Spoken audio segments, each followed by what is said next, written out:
Hey folks, Sean Ferrick here from WhoCulture. Oh my god, thank you so much. 100,000 subscribers. This is incredible.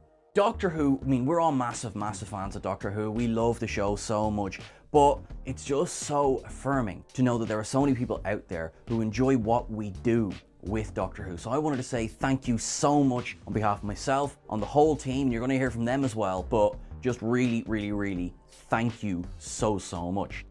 Now, my favorite episode of Doctor Who, I did have to do a little bit of a think because I had one that came to mind straight away, and then I was like, maybe are there others? Because there are so many great options. But for me, it has to be The Girl in the Fireplace. I came into Doctor Who, it was in its third season of the new show. That was already on the air, like John Sim was already doing his thing. So I went back and I started watching, from the beginning after I got into it. And then I knew nothing about The Girl in the Fireplace, I knew nothing about Madame de Pompadour, and I started this episode, and it is, hands down, the most beautiful episode of Doctor Who that's been released since 2005, in my opinion. Everything works. The acting, particularly David Tennant and Sophia Myles, is just unbelievable. Now, I mean, Stephen Moffat, the writer, he's been on record and said that this is his version of Audrey Niffenberger's The Time Traveler's Wife. And the easiest story, or the easiest character, if you like, to do this with is, of course, the Doctor. This is both the excitement and the pain of traveling through time and not always getting it right. You know how many times, the Doctor says he's going to be somewhere at a certain time, and then he turns up, it might be the right time on the clock, but it's 2 or 3 years either side of it. And there's a little bit of that here. Very few laughs in this episode, although there are a few. It's more just pure romance, and particularly that first scene where he freezes the clockwork droid. I say first scene, I guess this is the first scene where Ronette really gets to see what he can do. That to me is just beautiful. He basically initiates a mind meld, but once a door is opened, it can be crossed both ways. And she is able to discover a little bit of his past. Now, that ending is absolutely crushing, but it is beautiful. And I know it's a weird thing to say about how that particular episode ends. Like, Sean, what is it? That's beautiful?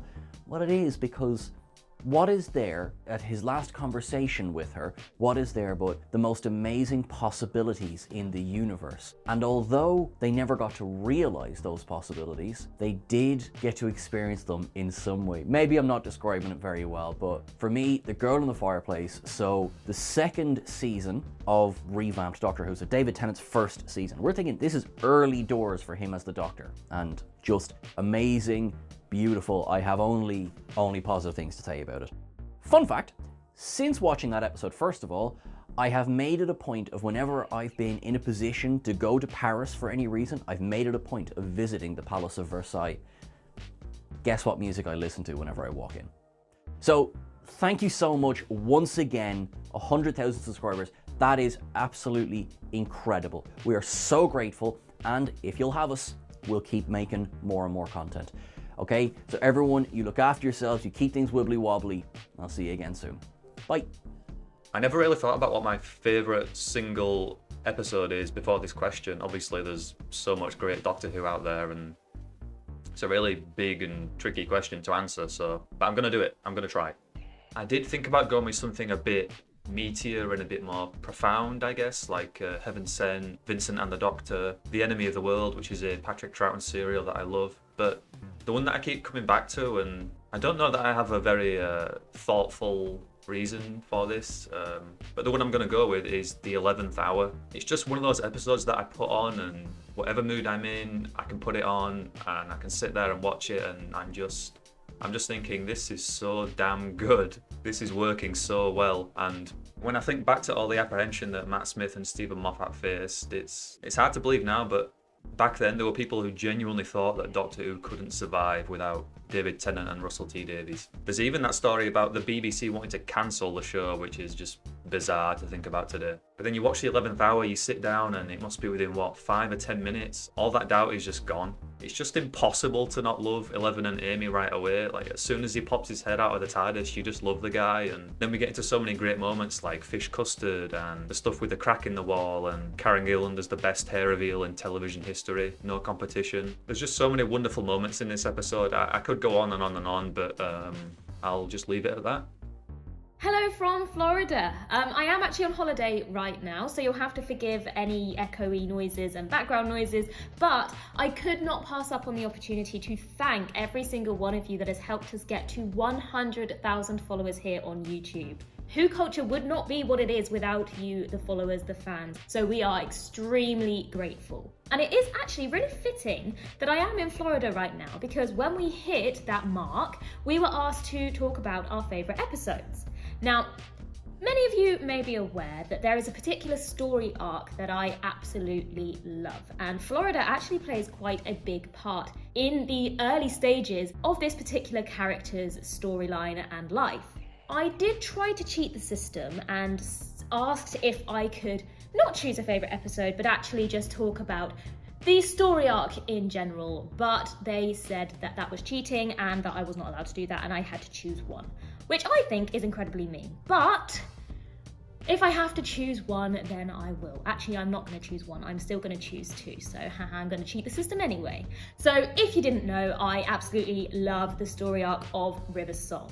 I think the whole journey of the character is really interesting, really exciting. I love the twists and turns, and I think that Stephen Moffat is a genius for planting those seeds so early on in his storylines and in earlier seasons, before the character even came back, before even the actors were aware that the character was going to come back. But I have to choose one. So I would have to choose the Silence in the Library and Forest of the Dead two-parter. As a standalone story, when we first met the character of River Song, I think it was just so interesting to have this very different dynamic where there was a character who knew so much more about the Doctor, when usually it's the Doctor who has all of the knowledge, which I found really, really interesting. I love the concept of the Vashta Narada. The idea that you can't see this creature and yet it's so powerful, and it's just terrifying to think that they're not in every shadow, but they're in any shadow. Like, the thought of just walking into the dark and not knowing if there's something lurking in those shadows and in that darkness is more terrifying, I think, sometimes than those kind of really over-the-top blasé monsters with guns. I think the ones that play with your mind are way more interesting. Obviously, then when you do add that extra layer of watching the whole storyline of River Song unfold and then going back to those episodes, it's such a sad two-parter. When we first watch it, you obviously know that there's a story there, and you know there's a whole life there that we don't know about. But when you then watch it knowing that whole life and knowing those feelings and those relationships, it actually breaks my heart a little bit. And I don't think I actually can watch those two episodes, especially the ending of the second part, without bursting into tears and blubbing like a baby. Again, I just want to say a massive thank you to all of the subscribers on YouTube to WhoCulture. We could not do this without your support, so we just want to pass on all of our eternal gratitude. So thank you, thank you, thank you, and here's to the next 100,000. Mwah! Okay, so the episode I want to talk about is Midnight. This episode is insane. To me, it feels like it kicks off almost like a murder mystery type of deal. With everyone traveling together, we meet all these characters one by one. Just a beautiful Agatha Christie-style setup for what's to come. Then you slam on the golden rule of psychological horror. Don't show the monster. We're left with this terrifying, invisible, gnawing threat, with all our characters locked in this tight, confined, claustrophobic space. And that's really all there is to it. We just get to sit back and watch everyone go nuts, turning on each other and then on the Doctor. I love it because it really highlights the great strength of early modern Doctor Who. Incredible writing and incredible performance. There's not really any CGI here apart from a few landscape shots. Like, this episode could be a play, and it's still among the most tense and terrifying episodes. And honestly, it's the one time where the Doctor's death felt very real to me. Like, had the stewardess not intervened, this was game over. I think it's telling that Doctor Who villains don't often get into direct physical confrontation with him. Usually, he's outsmarting enemies. But just seeing a bunch of regular people tackle him to the ground and attempt to murder him is so visceral and shocking. To me, he's so much more vulnerable here than we've ever seen him before. And of course, that's because his words have been stolen. We see the Doctor's true power, his diplomacy, torn away, and he's left helpless and, yeah, almost murdered. And I also doubt he'd be able to regenerate if he was thrown out into the lethal radiation of midnight, so this could have been it forever. All in, Midnight is just an incredible episode of television, full stop. It's also just different. Sometimes when Doctor Who takes risks, we get love and monsters, but sometimes we get Midnight. And that's a worthwhile trade. It's an episode up there with Blink in terms of tension and thrills, and I think it even beats out the more famous Silence in the Library for the scariest episode of Season 4. It's been a while, WhoCulture, hello. My favourite episode of Doctor Who is, for me, kind of an obvious one because it mixes my favourite Doctor with my favourite enemy, and that is Series 1, Episode 6, Dalek. Eccleston was my first and to me will always be my favourite, and so there's a little bit of bias going on, but when you think about the Eccleston era, that first year of the revival, this dark, this brooding Doctor trying to come over something that at the time we didn't really know much about, obviously that being the Time War, and Dalek felt like that pinnacle episode of the Doctor's sort of fire. I don't ever think that there were episodes, at least in the Eccleston era, that hit that same kind of, I'd say, not high, but low, if you get what I mean. It was the darkest day the Doctor had. Even the events of things like Parting of the Ways, I don't think dip as deep, as dark as Dalek did. And as an exploration of 9, absolutely fantastic. Plus, you have that claustrophobic, scary nature of being trapped in a room with a Dalek, and that's another reason why I love the episode so much, because Daleks get overused a bit sometimes and their storylines aren't always great. But the one reason I think Dalek did so well, not only as a standalone episode but also as that first revival of the Daleks in the new era, was the fact that they achieved so much with just one. Robert Shearman did an amazing job to really put across how dangerous a single Dalek really is. Episodes that feature hundreds of the fuckers won't ever give you that same genuine terror of what one is capable of. It's an episode I can quote basically through and through. I'll write you a script right now. I can basically do the whole thing because I love the episode so much. I love Series 1 so much. I love Eccleston so much. So for me, it'd be Dalek. But honourable mention for Classic Who, it has to be Remembrance of the Daleks. Again, it's Daleks. You've heard me talk about Remembrance before, but the exploration of the Dalek Civil War that started in Revelation of the Daleks, just sublime. What was it called? Revolution of the Daleks didn't really hit the same kind of heights as much as it played upon the, the Civil War motif. But Remembrance for me, again, an episode I can quote back to front, and I love the Imperial Dalek design. This particular DVD, the reason I brought this prop is because you know how you can watch a VHS tape so much you kill it.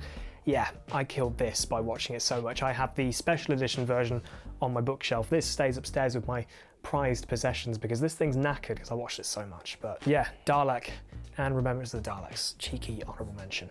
And while I'm here, thanks for WhoCulture for inviting me back. Congratulations on 100,000 subscribers. That is no mean feat, and safe to say I'm really proud of what the guys have done with the channel since I left, which was almost a year and a half ago. But seeing it come this far has been amazing to watch from the sidelines. So thank you to those who are still working on WhoCulture, and thank you even more so to all of you watching and supporting this fantastic channel. Here's to 250k, the next big milestone in my YouTube opinion. I don't know if I'm the one signing off this video, I might be, but if not, thank you very much for watching, and thank you for 100,000 subscribers on WhoCulture. It means a lot to me and the guys working on this channel. It really does. And if you haven't already, subscribe to WhoCulture. Didn't think I'd say that again anytime soon. Thanks for having me back. Take care, you lot. I'll see you around.